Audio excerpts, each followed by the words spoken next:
지난 1966년 9월 완벽한 탑으로 알려져 있던 석가탑이 기울어지는 충격적인 사건이 있었다.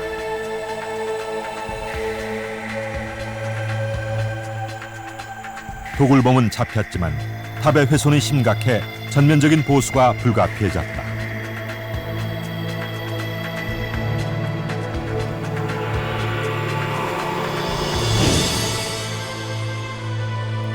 이때 여러 유물들과 함께 형체를 알아볼 수 없는 문석꾸러미가 발견됐다.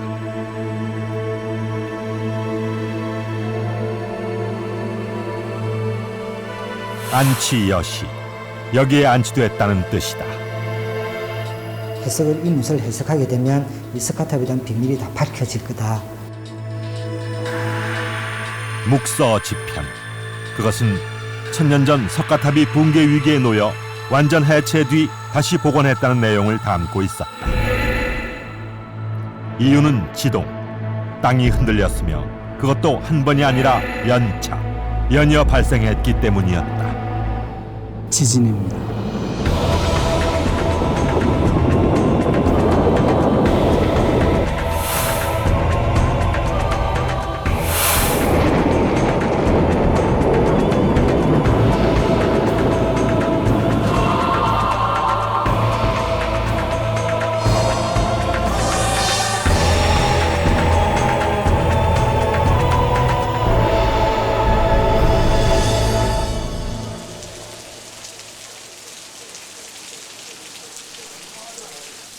(1200년간) 단 한 번도 보수된 적이 없는 명품 탑으로 알려진 석가탑.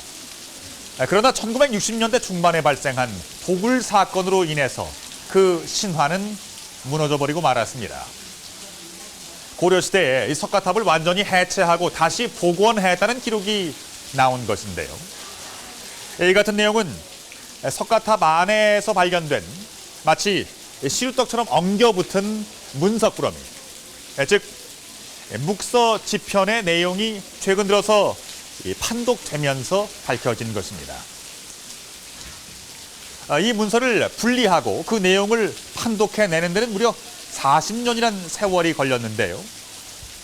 역사 스페셜, 오늘은 이 묵서지편을 통해서 지은 지 300년 만에 석가탑을 완전히 해체하고 복원할 수밖에 없었던 이유를 추적해 보겠습니다.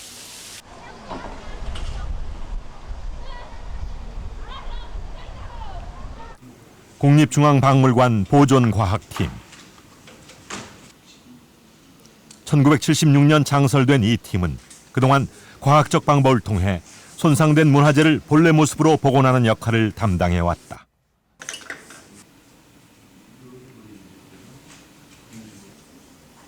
그러나 묵서지편 출토 당시인 1966년엔 국내 보존과학기술이 전무한 상태였다.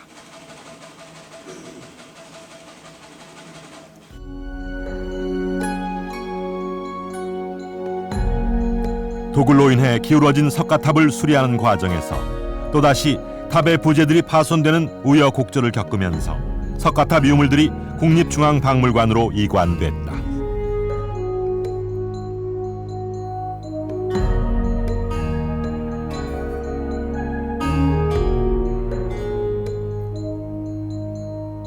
당시 출토된 유물 중엔 세계 최고의 목판 인쇄물 무구정광 대다란이경을 비롯해 은재 사리함과 금동 사리합 등 국보급 유물들이 대거 출토됐다.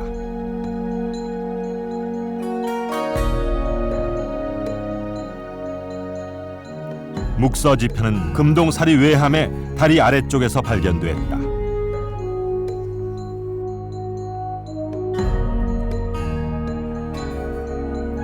비단 보자기에 쌓인 채 탑 속에서 1000년. 출토 당시 묵서지편은 엉겨붙은 채로 심하게 훼손되어 손만 대도 부스러질 정도였다. 당시로는 비단으로 쌓여져 가지고 있었습니다만은 이 탑 속에는 장기간 동안 거의 1000년에 가까운 기간 동안에 빗물이 스며들어가기도 하고 또 그게 건조되기도 하고 하면서 이 종이가 한마디로 떡처럼 굳어버려 있었습니다. 그래서 처음에 이 문서를 발견하고 열어봤을 때는 전혀 떡처럼 굳어 있는 상태에서 딱딱한 상태이기 때문에 분리도 어렵고 전혀 내용을 판결하지 못했습니다. 묵서지편의 복원이 시작된 것은 발굴된 지 30년이 지나서였다.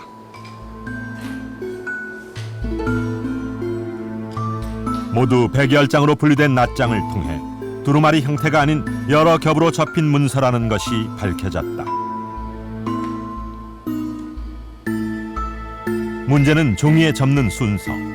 순서가 뒤죽박죽되어 좀처럼 해독의 실마리를 찾지 못하고 있었다. 실마리를 찾은 건 발굴된 지 40년이 지난 2005년 무렵이었다.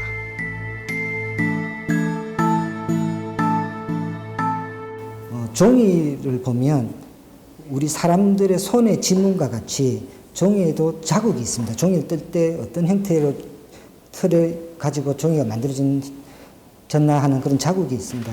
그 자국을 일일이 맞추는 작업이 먼저 시도가 되었고 그 시도를 통해서 어떤 종이에 접는 형태를 저희들이 추정할 수 있게 되었습니다.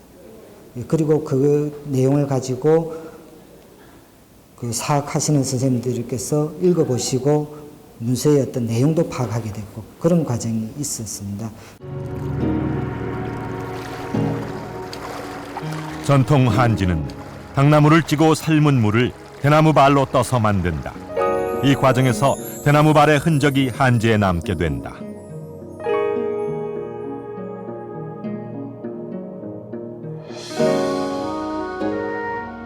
가로는 대나무결 자국, 세로는 발을 엮은 명주실 자국이다. 묵서지편의 판독을 담당한 서울대 노명호 교수. 청지기로 돼 있습니다. 여기서부터는. 그래서 요게 이제 구체적으로 그는 이 발무늬를 토대로 조각난 문서들의 순서를 찾아 나갔다. 붉은 선이 문서에 남아있던 세로 발무늬다.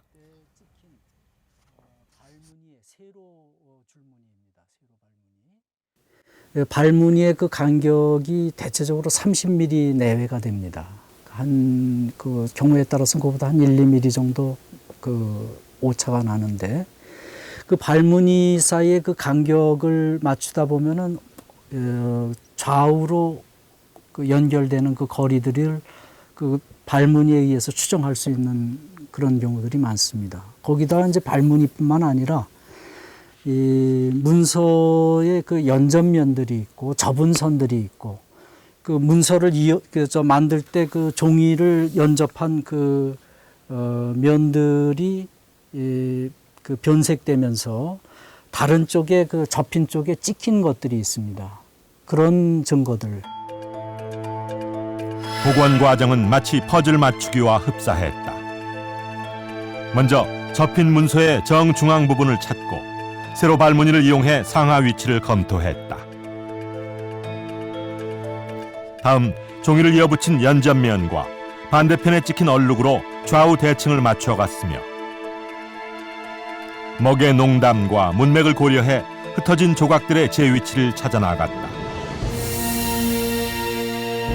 이 작업을 통해 묵서지편이 어떤 순서로 접혀 있었는지도 밝혀졌는데 묵서지편은 각각 32편으로 접혀진 4건의 문서로 이루어져 있었다.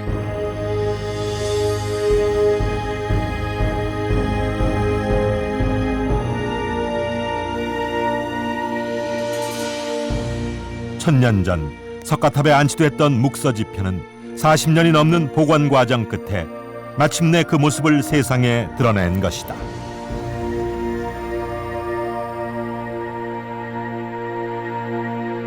이 기록물들은 전부 다 고려시대에 석가탑이 무너지고 다시 수립하면서 당시에 공납했던 물품들이랑 그리고 행사 진행 사항들을 기록했던 문서로 최종적으로 확인이 되었습니다.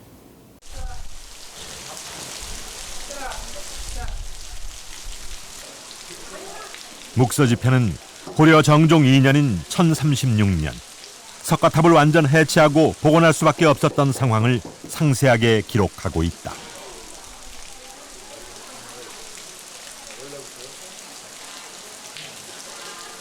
불국사 그 부속 건물들이 무너지고 그 서쪽에 그 석탑이 기울어져서 거의 무너지기 직전 상태였습니다. 그래서 여기 보면은 그 잡목을 운반해다가 도개되지 않도록 버텨놨다 하는 얘기가 보입니다.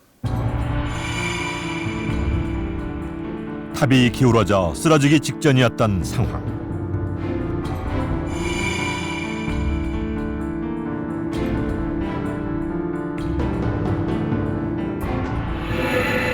원인은 1036년 발생한 지동, 땅이 흔들렸기 때문이었고 2년 뒤 연차, 연달아 땅이 흔들렸기 때문이었다. 종종 2년의 그 지진이 이제 1차적으로 큰 직접적인 그 원인이 된 거고, 그 중간 그 복구 준비 과정에서 또 한 차례 그 지진 피해를 당하는 게 그 정종 4년인데 1038년. 그 두 차례의 지진에 대한 얘기가 전부 이 문서에 나와 있습니다.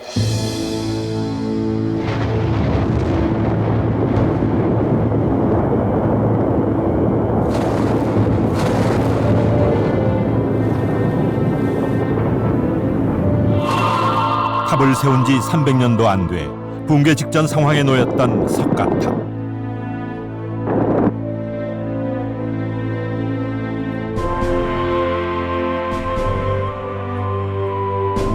채 수리도 못한 시점에 연거푸 찾아온 지진은 석가탑을 최악의 상황으로 몰아넣고 있었다.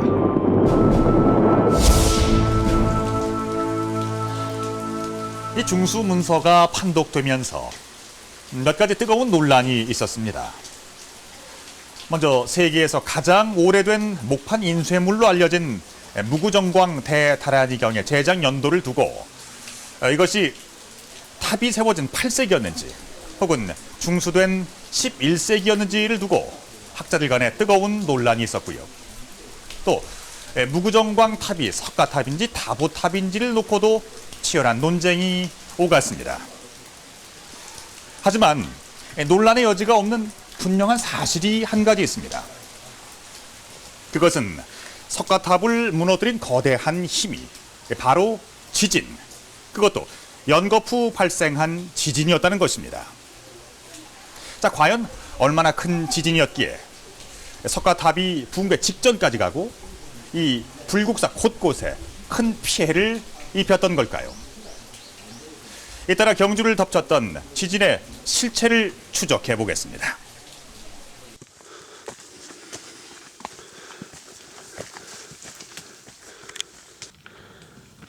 불국사에서 9.2km 떨어진 경주 남산 열암곡.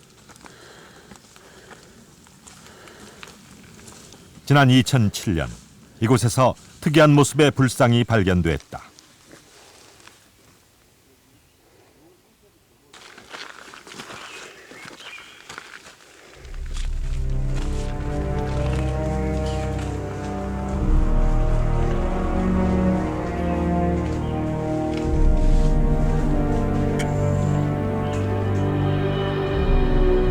얼굴을 바닥으로 향한 채 엎어져 있는 마의 불상.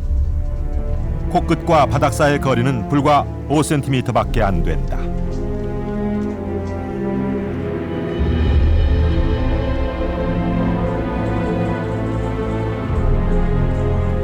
길이 7m, 무게 80톤의 거대한 바위는 그 아랫면의 바닥과 아슬아슬한 거리로 신비로운 불상을 품고 있었다.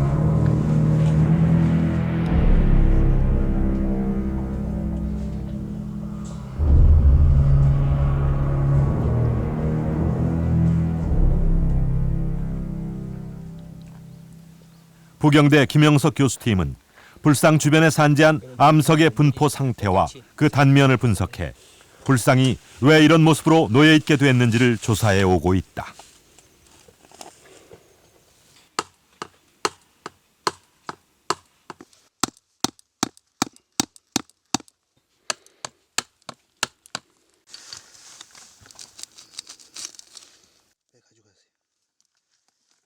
암석들이 이 분포하는 양상을 좀 보게 되면 다른 지역들하고 또 다르게 지금 저 옆에하고 여기하고 상당히 다릅니다. 지금 여기 굉장히 불안정한 상태로 이렇게 일반 사람들이 봐도 많이 굴러져 떨어졌다는 그런 그 느낌이 오시죠. 예, 그래서 지금 여기 보면 이 암석들이 전부 다 제 그 해석에 의하면은 이 불상이 넘어질 때 같은 지진이나 어떤 자연적인 그런 쇼크에 충격에 의해서 같이 무너졌다고 보는 거예요. 거대한 암벽에 새겨져 있었던 불상은 엄청난 힘에 의해 암벽에서 깨져 나온 것으로 그 단면이 주변 암석들의 단면과 일치하는 것으로 밝혀졌다.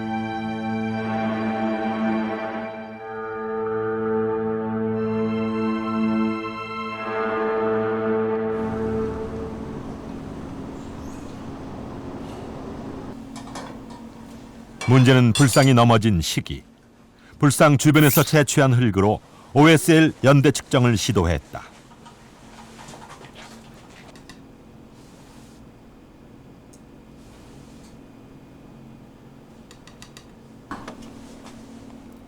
OSL 연대 측정은 흙 속에 들어있는 석영 입자를 분석해 석영이 햇빛으로부터 차단된 지 얼마의 시간이 지났는지 알아보는 방법이다.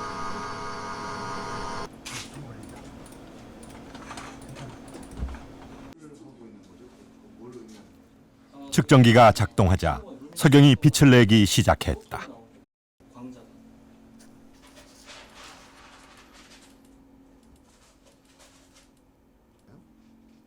분석 결과는 1250년 플러스 마이너스 120년이다. 약 한 1250년 플러스 마이너스 한 120년 오차를 갖는 연대가 나왔습니다.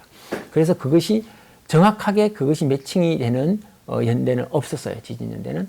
우리가 가장 근접하게 그럼 이 자료하고 이 불상이 만들어진 시기 이후라는 가정을 했을 때는 1036년에 규모 6.4의 지진이 있었는데 이것이 우리가 가장 상대적으로 확률이 높은 그런 지진이 아니겠느냐 이렇게 추정을 하고 있습니다.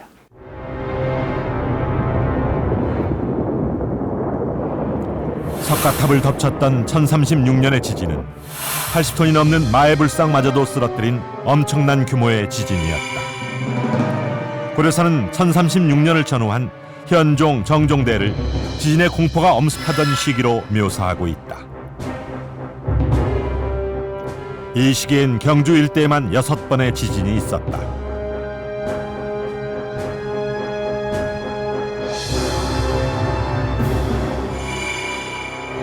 고려사는 1036년의 지진을 개경, 광주, 경주 등에서 지진이 발생해 많은 가옥이 무너지고 경주는 3일이 지나서야 그쳤다고 전하고 있다.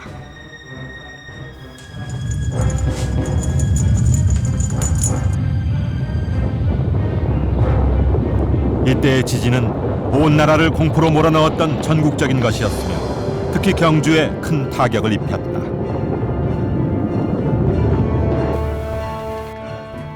아유, 반갑습니다. 네. 과거 2000년간의 역사 기록을 분석해 한반도 지진의 목록화 작업을 하고 있는 경제복 교수는 이때 전국에서 지진을 느낄 수 있었다고 말한다.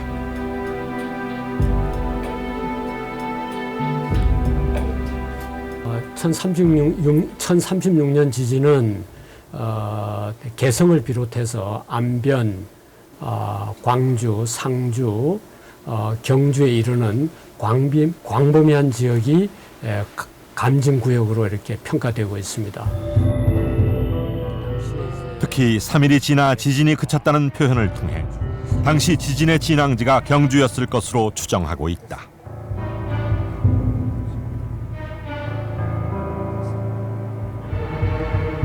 예, 오늘날 와서 규모로 이제 환산을 하게 된다면 그 정도의 어떤 그 감진 면적과 피해를 평가해 보건대 작게는 6, 규모가 6, 뭐 좀 크게는 규모 6.4 정도는 되지 않나 이렇게 추정합니다. 경제복 교수가 추정한 규모 6.4란 어느 정도의 지진을 말하는 것일까? 지난 2월 뉴질랜드에서 발생한 규모 6.3의 지진은 1036년 당시의 지진 피해가 어느 정도인지 짐작하게 해준다.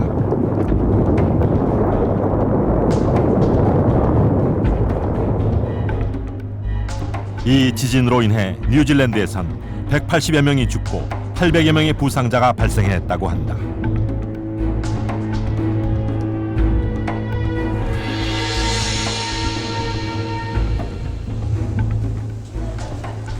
(1036년 6월) 전국을 강타한 지진은 불국사에도 큰 피해를 입혔다.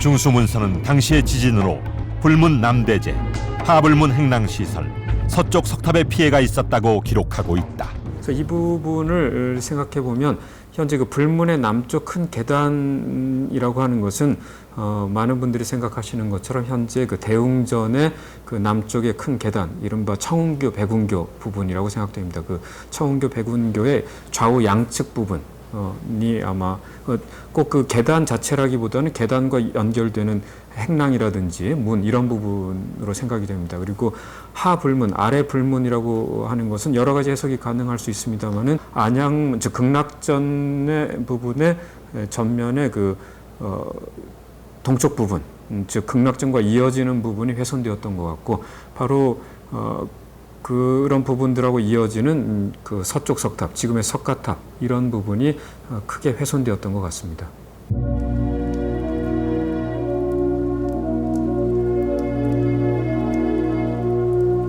불국사는 대웅전 일대에 많은 피해를 입었는데 특히 석가탑은 기울어져 곧 무너지기 직전이었다고 적고 있다. 석가탑의 경우에도 그 기단부나 또는 이제 1층, 1, 2층의 이제 탑신부에서 이제 파괴가 유발되었을 가능성이 많고요. 특히 이제 만약 그 탑신부라든지 이런 부분들이 별매석으로 되어 있다 그러면은 거기서 미끄러짐에 의해서 그 파괴가 유도가 되었고 그것으로 인해서 전체적으로 이제 안정하지 못하게 그렇게 되지 않았나 추정이 됩니다. 김재관 교수는 당시 석가탑의 피해 형태로 보아 탑의 기단부에 손상이 있었을 것으로 추정하고 있다.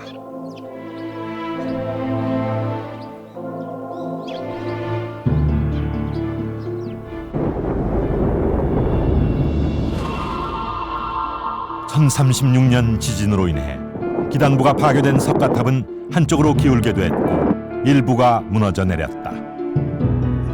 2년 뒤 버팀목을 대놓은 상태에서 또다시 지진이 발생하자 석가탑은 결정적 타격을 입은 것으로 보인다.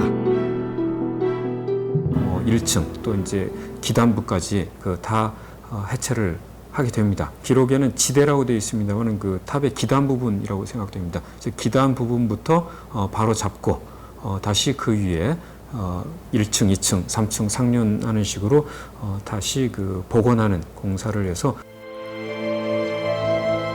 1월 23일 시작된 복원 공사는 2월 5일 지대를 바로잡고 다시 상층부를 올리는 총 20일에 걸친 대규모 공사였다.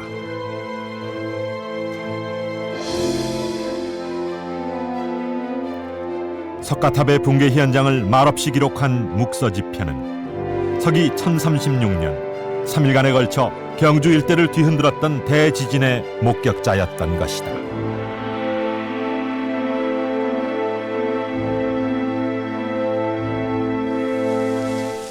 지진계가 없었던 당시의 정확한 지진 규모를 측정하는 것은 물론 불가능합니다. 하지만 현대의 지진학자들은 당시의 피해 상황을 종합해본 결과 대략 규모 6에서 7 사이를 추정하고 있습니다. 이 정도면 일반 건축물들은 붕괴가 되고 내진 설계가 된 건축물들도 일부 피해를 입을 수 있는 강진에 속하죠.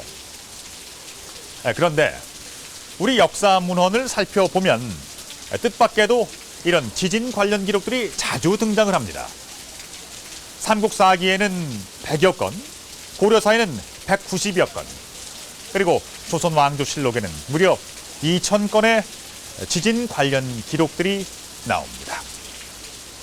물론 시기에 따라 다소 편차는 있습니다만 이것은 한반도가 결코 지진의 안전지대가 아니었다는 사실을 강력하게 뒷받침하는 증거입니다.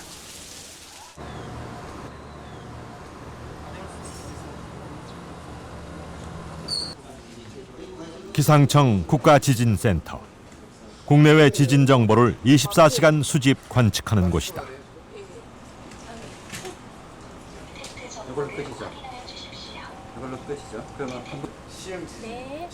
우리나라는 1905년 근대식 지진계를 설치하고 관측을 시작했으며 1978년부터 기상청이 첨단 장비를 갖추고 본격적인 지진 관측을 하고 있다. 그런데 이곳에서 지진 발생이 계속 관측되고 있다.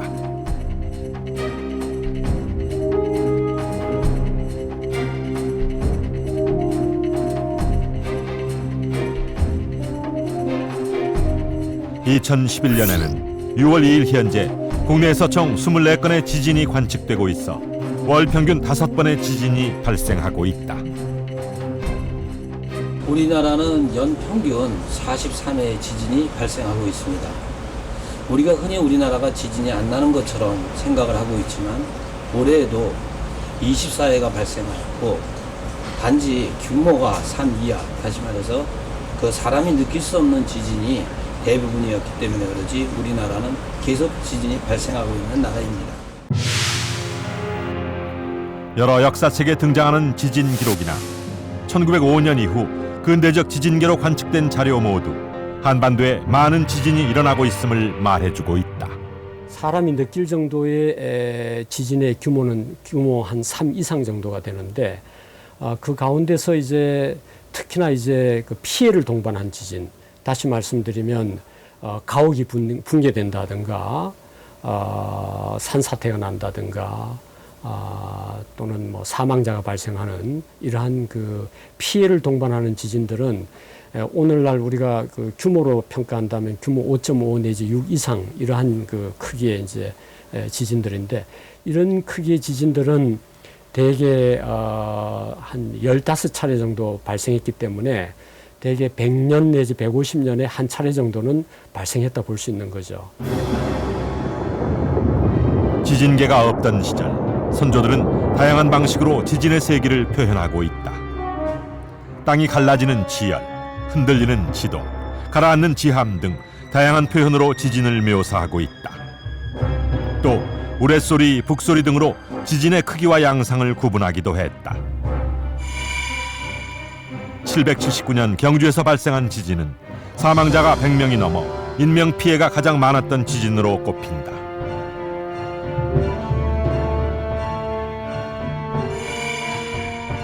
(1643년엔) 땅이 갈라지고 물이 용솟음치는 현상이 관찰됐고 1519년엔 성난 우레소리를 낸 지진으로 담장이 무너지고 성첩이 떨어졌으며 또 담과 집이 무너져 많은 사람이 깔려 죽었다는 기록도 있다.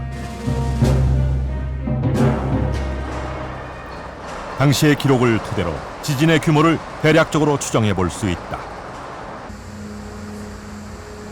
서울대 김재관 교수팀은 전통 가옥을 절반 크기로 재현, 지진에 견디는 정도를 실험했다.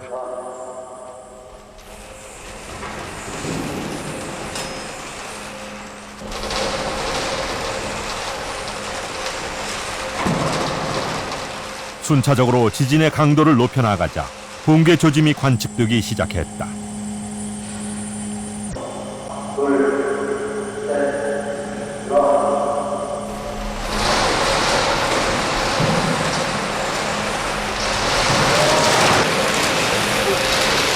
규모 6.5의 힘이 가해졌을 때 초가집은 완전히 붕괴됐다.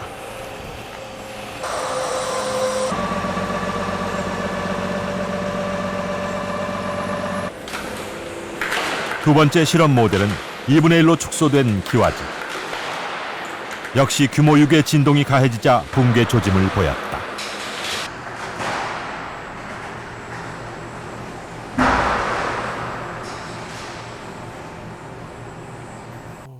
두 개 다 목조 가옥하고 그다음에 그 초가집도 지진에 대해서 견디는 힘이 이제 강했습니다. 규모 한 6.5 이상 되는 지진이 생겨야지 완전히 파괴되는 그런 형상을 보였는데요. 그 전에는 그 벽체라든지 이제 그것이 먼저 떨어져 나가고 그 그다음에 그 기둥 하단에서 이렇게 미끄러지고 하는 이제 그런 그 거동을 보였습니다.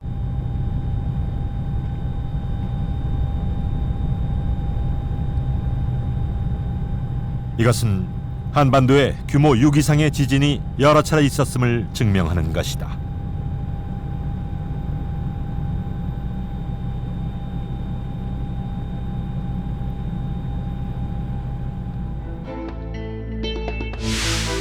지난 2000년간 경주 지역에서 발생한 규모 6.0 이상의 지진을 살펴보면 어느 정도 주기를 띠며 집중적으로 발생하는 모습을 보이고 있다.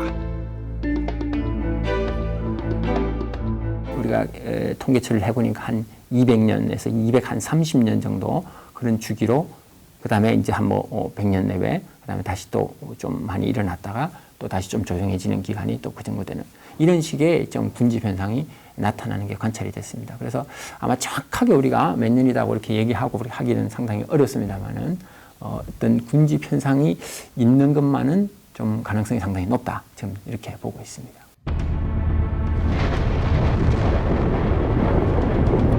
과거 한반도의 지진은 활성기와 잠복기를 되풀이해왔다. 일본처럼 빈번하지는 않지만 작은 지진은 꾸준히 발생하고 있으며 규모 6 이상의 강진도 주기적으로 관찰되고 있다. 현재 우리가 이런 큰 지진을 느끼지 못하는 것은 그러한 주기의 구간 사이에 있기 때문이라고 생각되어집니다. 따라서 그러한 주기의 종점에 도달하면 반드시 규모 6에서 7에 해당되는 지진들은 반드시 발생할 확률이 굉장히 높다 이렇게 평가됩니다. 한반도는 결코 지진의 안전지대가 아니다. 전국을 혼란의 소용돌이로 몰아갔던 규모 6 이상의 강진은 조용히 때를 기다리고 있다. 통일신라 시대에 세워진 불국사는 751년에 창건돼서 1200년째 이 땅을 지켜오고 있습니다. 삼국을 통일하고 국력이 최고조에 달했던 시기, 신라는 이 불국사 건설을 위해서 총력을 쏟아부었습니다. 하지만 당시 한반도에는 잦은 지진이 발생했던 시기였고, 특히 이곳 경주는 유독 지진 피해가 많았던 곳으로 기록이 돼 있습니다. 자, 과연 신라인들은 거역할 수 없는 거대한 공포인 지진을 어떻게 마주했던 걸까요? 또 불국사는 그 많았던 지진을 어떻게 이겨낼 수 있었던 걸까요? 저쪽에 노도가 노출돼 있죠. 그러니까 여기 이제 불국사가 자리한 경주 토함산. 기반함이 이렇게 드러나요. 이게 노도라는 것인가요? 예, 이게 할단층 노도인데요. 이 쪽이 자갈로 돼 있고 이 토함산 쪽이 그 바위로 돼 있습니다. 지진이 일어나진 않아요? 아니죠. 이곳에 단층선이 노출돼 있는데 단층 활동으로 인해 땅 위로 암반이 노출된 것이다. 변합니다. 뭐 상하로 변하든지. 이 단층선은 추적을 해보면은 대략 그 선원과 불국사 사이에 있는 그 문 쪽으로 이렇게 진행합니다. 첫째는 지진이 일어났을 때 불국사가 바로 영향권 속에 들어간다는 이야기입니다. 지진이 났을 때 단층선에서 멀리 떨어져 있는 곳들은 영향을 적게 받는데 단층선이 통과하는 곳에는 영향을 직접 받기 때문에 단층선의 있고 없고는 굉장히 차이가 크죠. 경주 지역은 수십 개 단층이 분포하고 있으며 대표적 활성 단층인 양산 단층과 울산 단층이 교차하고 있어 예로부터 지진이 많았던 곳이다.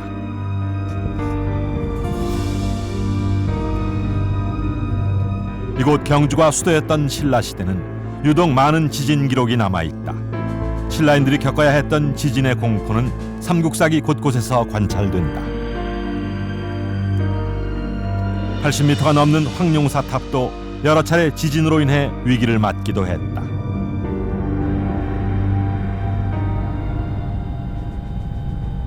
그런데 신라시대에 지어진 건축물들이 천년이라는 긴 세월 동안 건재한 까닭은 무엇일까?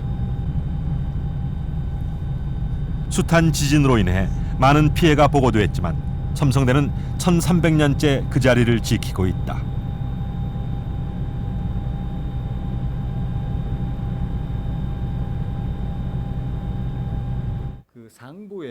카이스트의 김동수 교수는 그 답을 내진 설계에서 찾고 있다. 위치하고 있습니다. 요것들이 상대적으로 지진 시에 강한 첨성대의 대표적 내진 설계는 두 가지.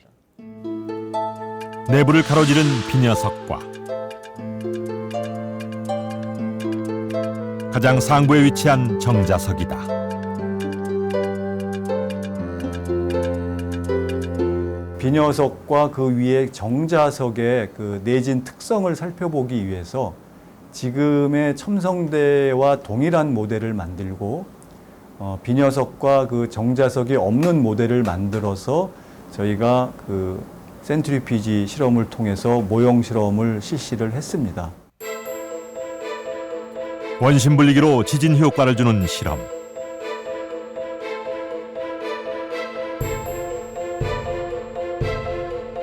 비녀석과 정자석이 제거된 모형 B는 지진에 매우 취약한 모습을 보였다.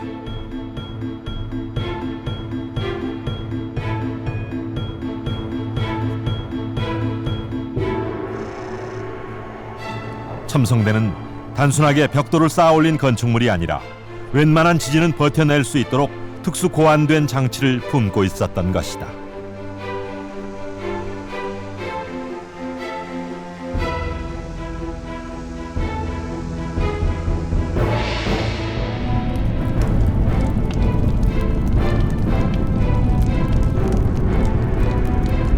지진의 공포를 떨칠 수 없었던 시대.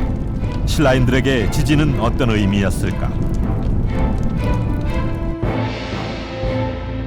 삼국사기를 보면 신라시대 지진을 기술하는 방식에 흥미로운 현상을 찾아볼 수 있다. 지진이 일어난 후에 백제나 고구려의 침입이 있었다고 기록하는 것이다.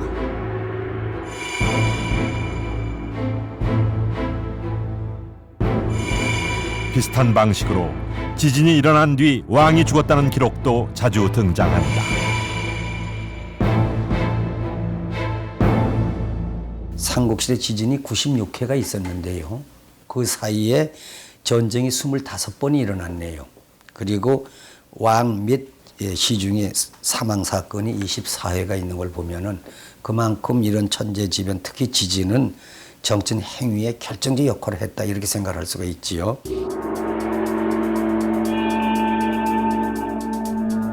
지진 이후 왕의 죽음은 자연사가 아니라 반란의 결과였던 것이다.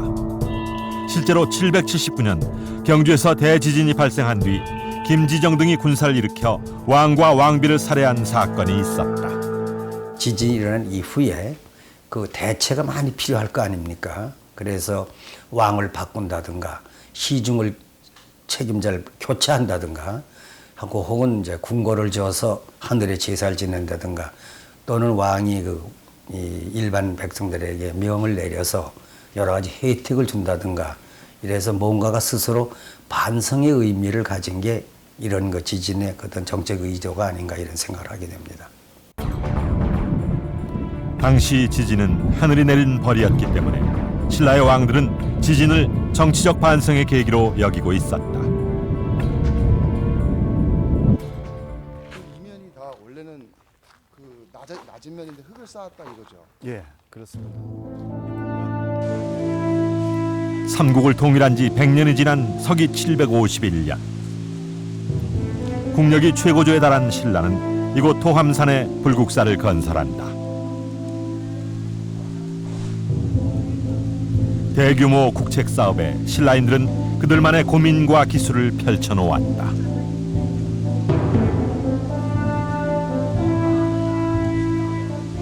불국사 전면 석축에는 내진공법이 적용되었습니다. 경주 지역은 지진이 많이 일어나는 곳이기 때문에 8세기경 신라 사람들은 내진에 대한 개념이 있었고 따라서 불국사를 건축하기 위해서 다양한 내진공법을 고안했던 것 같습니다. 황상일 교수가 제시한 불국사의 내진 공법 중 첫 번째는 바로 그랭이 공법이다. 그 짜맞추어지게 그랭이법을 적용했습니다. 요즘 보시면은 자연석의 모양을 그대로 따라 인공 석재들을 깎아 맞물리게 고정시켰는데 지진에 의한 흔들림과 이탈을 막아내는 구실을 한다. 이 아름다운 것인 줄만 알았어요. 이 정교 배운교의 폭이 굉장히 넓게 이 돌못은 불국사에 적용된 가장 독특한 내진 공법은 바로 돌못이다. 간격으로 계산이 돼가지고 있어요.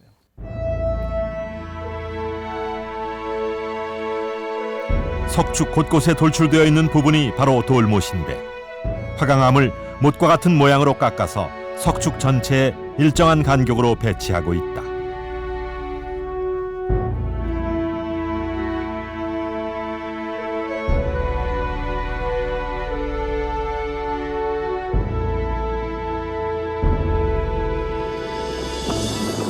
석축 하단의 그랭이 공법으로 인해 지진 에너지는 1차 감소하게 된다. 돌못의 몸체는 석축 안으로 길게 박혀 있는데 지진이 발생하면 돌못으로 인해 에너지가 차단되고 내부 석재의 이탈을 막아준다. 또한 돌못의 머리 부분은 다른 돌들과 단단히 결구되어 있어 내부 석축이 바깥으로 튀어나가는 것을 막아주게 된다. 돌못의 실체를 확인할 수 있는 곳은 보건공사가 한창인 월정교 공사 현장이다. 월정교의 석축에서도 돌못의 흔적이 발견된다.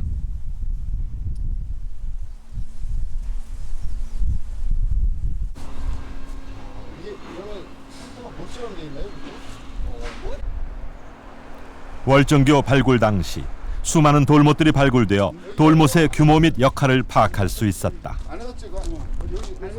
여기 그 일반 그 교대 석축보다 돌출 인면에서 나타나는 돌못은 월정교 석축이 지진이나 홍수 같은 강력한 에너지 속에서도 석축의 원형을 유지하는 신라인들의 독특한 공법이었던 것이다. 뒤로 들어가 있고 채워놔서 물이 왔을 때 세세로 물이 빠지면서 수압이라는 것을 잡아주는 어떤 구조적인 기능뿐만 아니고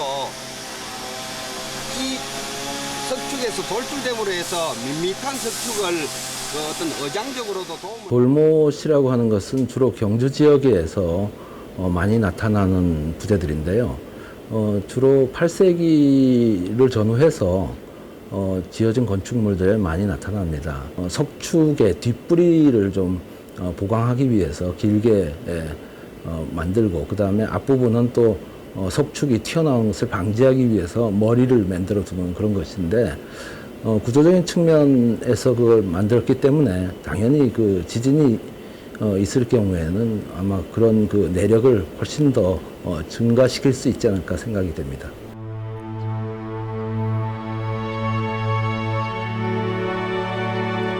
천년 전 지진의 시대를 살았던 8세기 신라인들. 불국사 곳곳에는 그 고민의 흔적이 그대로 살아 숨쉬고 있다.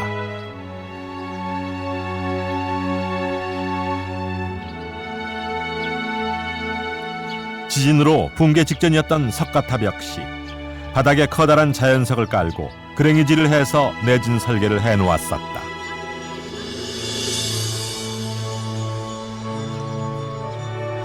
(3일간) 이어진 강진 속에서 그나마 석가탑이 버틸 수 있었던 것은 어쩌면 이러한 신라인들의 내진 설계 때문이었는지도 모른다.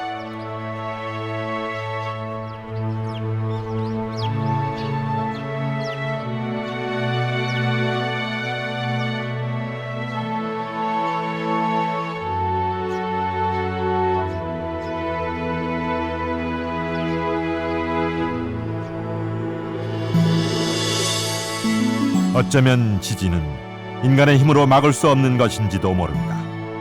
그러나 이 땅에 살았던 사람들은 지진을 결코 피하기만 한 것이 아니었다.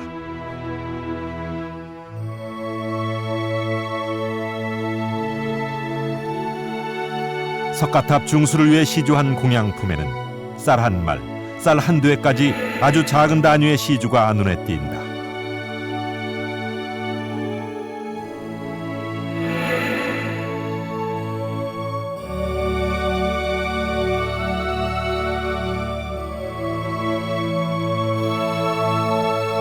온 나라가 지진 피해를 보았던 시기였기 때문에 인근 안악내들까지 조금씩 비용을 보탰던 사실을 묵서지편은 상세히 전하고 있다. 지진의 시대, 특수한 공법으로 불국사를 건설한 신라인들. 폐허 속에서 다시 탑을 일으켜 세운 고려인들. 불국사는 그렇게 천년을 견뎌온 것이다.